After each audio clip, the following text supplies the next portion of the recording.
my mentor taught me was that if you're concerned about a problem, no matter how big it is, there's somebody out there who can show you a way to make a difference. Now, to help you understand this lesson, I need to take you back about 2 months. My wife Pamela and I went to the North Shore of Taiwan to go biking. We love the North Shore. It is one of the truly special, beautiful places that I've encountered. It has the rugged green hills sloping down. It has the amazing shades and colors of the water and of the sky and the clouds. The feeling of the waves hitting the shore and the fresh air. And so we wanted to try biking up there. And in this first stop on my bike trip, we discovered a new part of this beautiful place.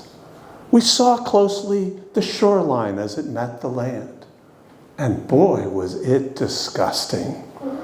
Plastic bottles, styrofoam coolers, fishing buoys, all kinds of garbage and plastic that had washed up onto the shore. I looked at it and I said to myself, shouldn't somebody do something? And then I went home and sat on the couch and wondered what's for dinner.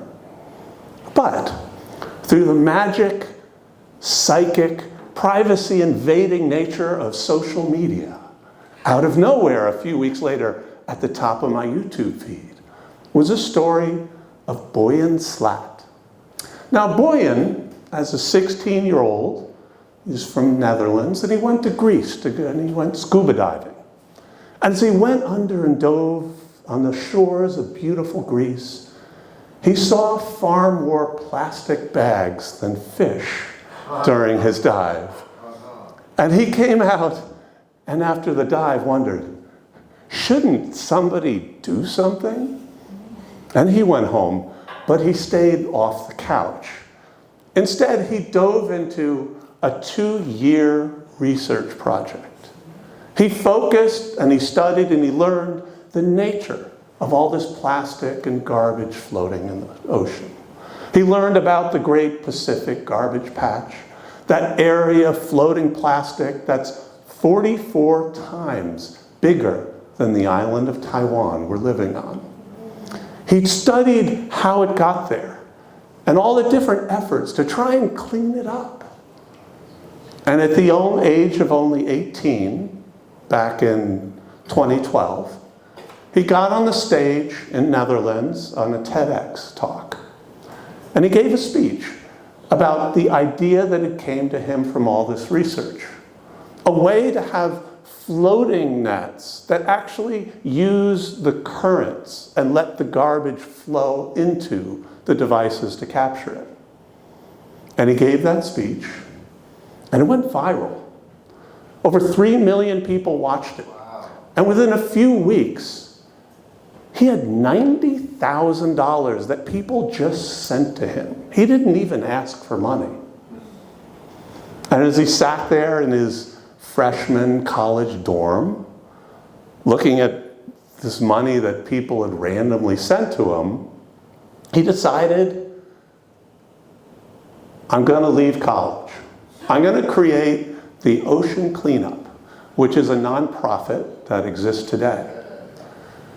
He then proceeded to start to engage in what turned out to be at the time the most successful nonprofit organization fundraiser ever put on GoFundMe, raising a few $1 million. And he used that to engage in the operations of this nonprofit. And in the research that he dug into, the scientists he engaged with throughout the world, he discovered that the biggest chance to make a real difference in this issue was actually to stop the garbage and the plastic from getting into the ocean in the first place. He found that throughout the world, over 80% of the garbage and plastic going into the ocean comes from only 1% of the rivers, almost about 1,000 rivers. And what he could do, and the most efficient effort, was actually to intercept it at the mouth of the river And he invented this thing, the first one is called the interceptor.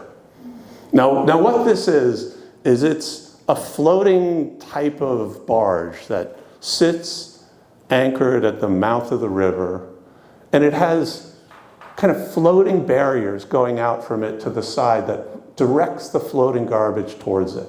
It lets the fishes swim safely under, but it pulls those things towards it, and it has a big metal conveyor in the middle.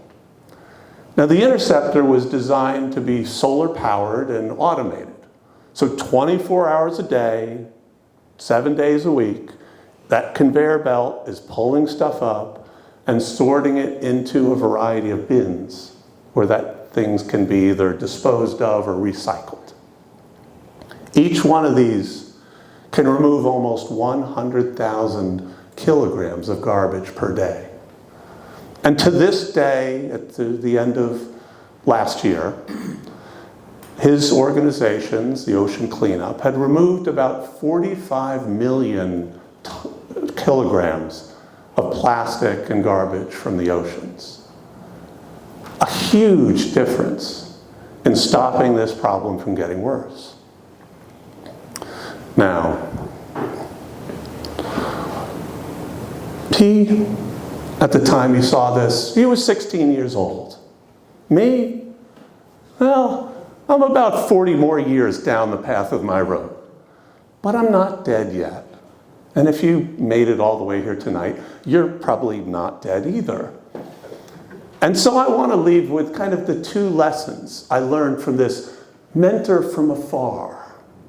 Number one is, if there's a problem that really means something to you, even if you think it's impossible, there's somebody out there, maybe a book, maybe a video, maybe a news article, that can show you a path to make a difference, even if it's small.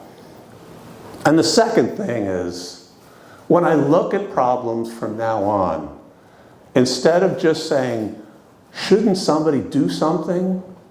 The answer might be, well, it was just waiting for you. Back to TME.